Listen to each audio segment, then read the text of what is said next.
Hey guys, welcome to Bizzleberry's 8.17 tier list for supports. The aim of this is to help you succeed as much as you can in solo queue, and a special thanks to our sponsors at Rakan that we should be having a giveaway planned hopefully for the end of this week. So make sure you're following on Twitter at BizzleberryLol for information about that giveaway that'll be coming out. I think we're looking at a mouse and a keyboard giveaway, so if that's something you're interested in, make sure you're following there. Also, any products that you wish to buy from Rakan, make sure you're using the code Bizzle at checkout to make sure you get 10% off all those Rakan goodies that are on that website. As we get into the tier list, we'll be talking about a couple of the changes that have been happening, which is that the Nunu rework. We've got the Annie auto attack range buff. We've got the Bard's ult slightly buffed as well. And also there's a few assassin buffs there too, which we might have to glance over. One that will probably affect Pyke slightly in the Dust Guard change. Slightly, though, as well. None of these changes are super massive apart from maybe the Annie one. But it's going to be lots of ifs and buts in regarding to that. It's going to take these reworks, take a couple of weeks to really unfold and see if they're particularly strong. And the Annie auto attack range used to be an issue in the past, so Annie support could actually rise up. But we'll go through all the supports, and as we come through those champions, I'll discuss them. So right at the bottom of the list, I put Sona right on tier D. It's a bit of a meme in my stream at the moment, so I'm running with it right now. She's probably a C or maybe a B. And I know that upsets a lot of you. She's okay in bronze or silver. Just don't play it above that. She's an okay champion to learn the basics of support lane, but honestly don't play her, and it aims to climb in solo queue, which is what this tier list is about. Tier C, you've got a couple of champions there that rarely get played. Zoe, Maokai, Malzahar, Taric, Nautilus, Tahm Kench. Tahm Kench has been focused much more on the solo top side of things. The W changes and the 2 patches ago reiterate that. Nautilus, great CC, lacks damage, really flat champion at the moment. And Taric, his passive change doesn't really change anything at all. He's still extremely difficult to play. You kind of get away with it in some sort of like Swain combo bot lane, where Swain grabs them in and then you overlap that with a Taric stun. I saw that a couple of days ago. It is an okay combo. They still lost, but it's still something that you can maybe cheese with a duo partner maybe. But honestly, no, I don't like Taric at the moment. He's really in a bad spot right now. A lot of the tank supports are still kind of in a rough spot as well. So you'll see some of these tanks, some of your favorite tanks, maybe cropping up in the lower end of this list. In the B tier, we've got Vel'Koz, Alistar, Xerath, Zilean, Janna, Shen, Veigar, and Karma. Now, the common theme of this one is there are a lot of oddball AP support champions there. There are a couple of tanks there with the Shen and the Alistar there as well. Alistar and Shen in particular are very good in lane if you're matched with a decent AD carry that can overlap with a lot of damage. The hold in place with the Pulverize or the Shen taunt to overlap maybe another CC on top of that can be really good in lane. It's when they struggle outside the laning phase is when they struggle a lot. They're very squishy, even the Alistar ult, and if they don't get that massive head start in lane, which they should be trying to do, then it's a real struggle. They have the ability to roam a little bit, but that's as far as it goes. They are generally really hard champions to play and then get any reward off at all. In the AP supports, the Vel'Koz and the Xerath, the Veigar, and technically even the Karma. I'll put her in the same sort of pool here. They can have respectable damage if you land everything, and I'm saying everything consistently. If you're generally one-trick-ing one of these, and you're good at landing all of these sort of spells, then it could be worth it. Up to maybe about plat reliably. The damage is only respectable if you land everything and you have to get ahead. There's no ifs and buts about it. Those type of champions you have to get ahead, otherwise they just do no damage. Vel'Koz's CC is semi-respectable. Vel'Koz's CC is okay. But yeah, in terms of zillion bombs, once again, you need to make sure you land everything and get a big stun off too.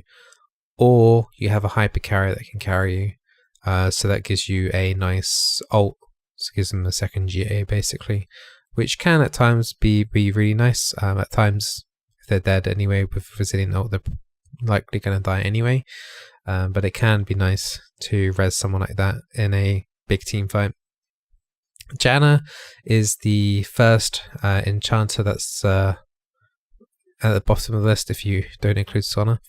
So Janna is, because of the lack of people playing hyper carries, at least in the high elos right now, things like Ashe and aren't really played at all. Very rarely, which she's really nice with, because someone like an Ashe needs the pill from a Janna. You don't see like those type of AD picks so much still, so she's still falling off. As soon as Ashe or whatever gets played a little bit more, then the ADs that need the pill, it will become, slightly more viable. But until then, she's at the bottom. She's another good champion to learn how to play the support lane, as there isn't too much to the champions kit, but there isn't much room for mechanical outplay or anything at all really. Let's move up higher in the list.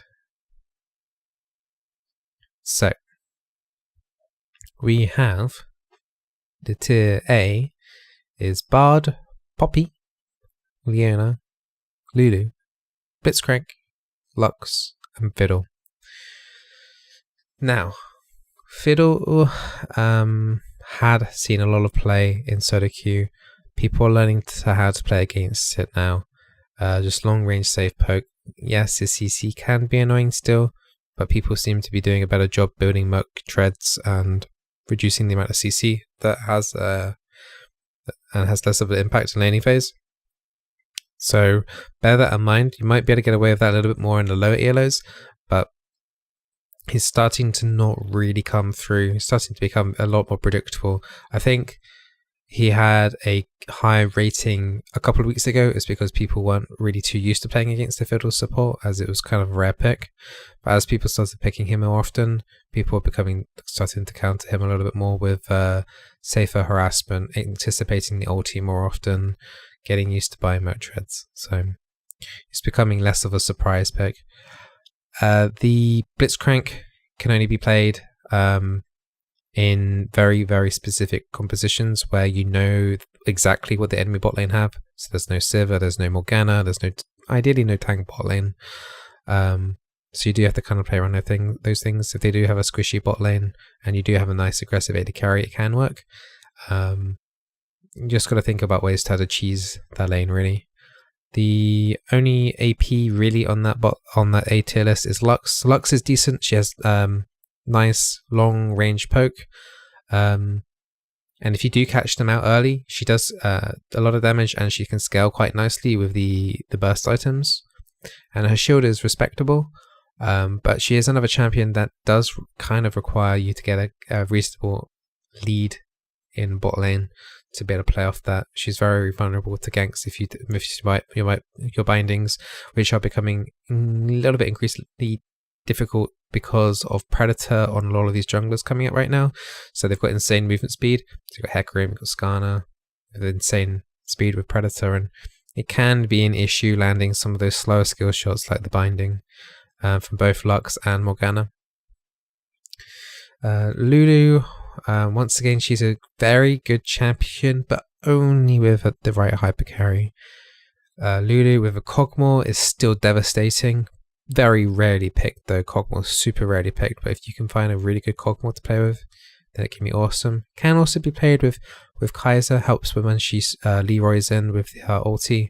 It can give her a little bit more sustain during that kind of situation as well. A couple of hyper carry picks. Vayne's occasionally being played a little bit more, and it can be okay with a Vayne. Starts to scale nicely through mid game. Decent, we're not talking amazing harassment in lane, but it's acknowledgeable. So she can be a decent champion to play if under the right circumstances as well. Leona is a really nice champion to learn how to engage as a tank support in bot lane. She has a very decent kit. One thing I will say though is that as you increase and higher ELO, the enemy support will have better tools and mechanics to interrupt your Zyra blade, your E, into engaging, so bear that in mind as you scale up. She's a really nice champion to learn how to like roam as well with mobility boots as well, so if that's something that you're learning, then taking up Leona could be worth it just to learn the basics, but then make sure you pick up some of the other slightly higher mechanical skilled tanks higher up on the list to get you through into the high ELOs. And Bard, I'll brush over Papi in a second, but Bard had his ult change level 1, 20-second reduction on level 1. It's kind of a respectable it's kind of a big deal, because Bard level 6, as soon as you ulti, it feels like forever until you get the ult back up. This will help slightly. It will let you probably do maybe one more ult before you hit level 11. The buff is nice. It's not game changing at all, but it's just a nice thing for him just to have in his kit so that you have it ever so slightly more often. It might help out in a certain team fight situation, or help you engage in a certain team fight situation as well. So it's a nice little thing for Bard. I think it's a nice starting area to work on, to work on Bard and that situation. Because once he has his ult on cooldown, he hasn't really got much in terms of choice, but apart from getting right in there, right into the middle of the fight, landing Qs and things. But he is a reasonable bursting champion in lane. Electrocute change did impact him ever so slightly, but he still does a massive amount of damage, and Electrocute is pretty easy to land on with Bard with the auto attack meet plus a Q. Now Papi I've put up into tier A. Now once again, unlike some of these other champions in the A tier list, it can be very good if the enemy has lots of dashes, and I'm talking lots. At least 4 members of their team that has them, then you can start thinking about doing Papi. So if both bot lanes like have an engage, say if you're against a Pyke and a Lucian, could be quite nice. You can stop both those people dashing in straight away into your backline. And then you could whack in a Camille as well. Camille's a very popular pick as well right now, and I'm sure you can think of a couple of mid laners with dashes and things as well. So if the enemy has 4 dashes or more, I would say Papi's viable. I've been impressed with a couple of things that I've seen in terms of Papi support when played with a mass dash team, and I don't see why she can't be played as support. I'm totally honest. I think she is a stealth pick when you're last pick or near last pick and you know exactly what the enemy team have. I think you can do some funny things with that. So it's definitely something to think about, keep your eye on, because assassins and particularly champions like Hecarim are zooming in at 100 miles per hour. So if you can stop their little charge thing to bash into you, then it could be pretty nice. We're going to move up to the S now, tier 2. We have Thresh, Braum, Morgana, Brand, Rakan, Annie, and willump and Nunu. We'll talk about those Annie and the willump and Nunu in a minute. We'll go through the tanks right now. So Thresh and Braum, those two are currently the best, and I can't split the difference between them. They're the best tanks supports in the game right now. As in the pure tank category. Thresh engages are super nice. Lantern support, Lantern as the support will help you get your jungler in or save someone, save your AD carry from a really bad situation. Got lots of different tools and options there with the Thresh. Damage is reasonable, nothing crazy. The E change is there isn't much there really to talk about. That happened last patch. But he's genuinely a pretty solid tank to pick. Your other option is Braum. Braum's wall can always be really nice. If you're against an enemy Zyra, block the feathers right in front of you. Plenty of projectiles that you can block off completely on ulti, and just all sorts of crush, like harassment, like javelin spears and things that can save your team. Zoe Q. All these champions are fairly common picks in solo queues. So if you're scared about projectiles, and your team kind of needs a front line, and even if you have Evolution AD carry, Braum's a pretty decent pick.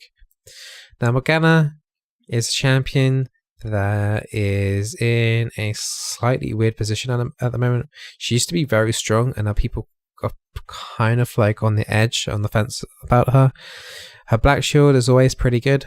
Her bindings are also pretty good. It's just she is good. She's just not as good as she used to be. Which is why I'm having some issues myself in playing her. Her bindings, when they land, can be really nice if lined up with, say, a Jin W, and overlap the CC that way. Her black shield can always be a clutch in saving a stun against your AD carry or some other vital, important carry they have in your team. It's just that she always has awkward ways of using her ulti, and always feels like part of her kit's never really truly used. But she is a very nice blind pick if you are find yourself literal first pick of the game and you don't know what the hell that you're going to be playing against or what the hell your team's going to be. Morgana's always going to be one of the safest picks you can do in solo queue. Brand is a respectable S tier as well. He has very nice damage, particularly against higher HP teams, and if the enemy team has no won't be building any magic resistance, then Brand will always shine in the DPS meters. He's also very nice for Baron and Dragons and Herald, so make sure you're always forcing those type of objectives and you'll have a smooth sailing game as long as you can get slightly ahead in lane. It's not as crucial as some of the other supports in getting majorly ahead in the lane to pull it off, but Brand does require that you get the XP and that you keep up with the game, and then you have a lot of carry potential there. Rakan is, I don't like to classify him as a tank. I know classifying him as a caster tank is kind of weird, but that's kind of what he is. He has all little tools everywhere, shields and heals and engage, little bit of everything. His RW is the strongest thing of his kit, so his ult and then to knock up equals guaranteed knockups and they can't flash it.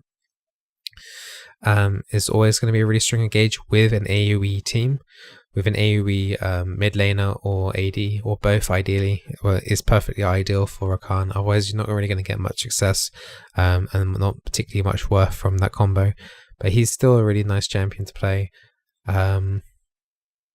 Just go coin if you feel like you won't be able to land too many Qs in lane, and you'll be fine. You'll be setting to go, and just make sure if you are struggling in lane, you focus around that level 6 and work with your jungler to get a really nice, easy, clean CC gank off. Now, I think there is potential for Annie and Nunu to be quite high on this list. Now, this is just purely theory craft. There has been no testing done here, so please bear that in mind, and I will update in the YouTube comments.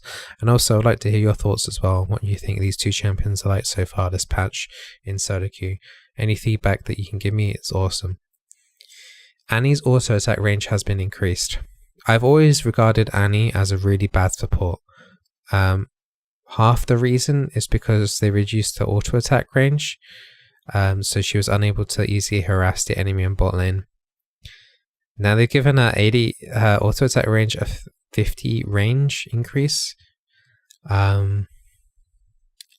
This is going to be definitely something really interesting. This is either going to be broken or just meh. I say this because auto attack range harassment means that she can out auto range and most AD carries.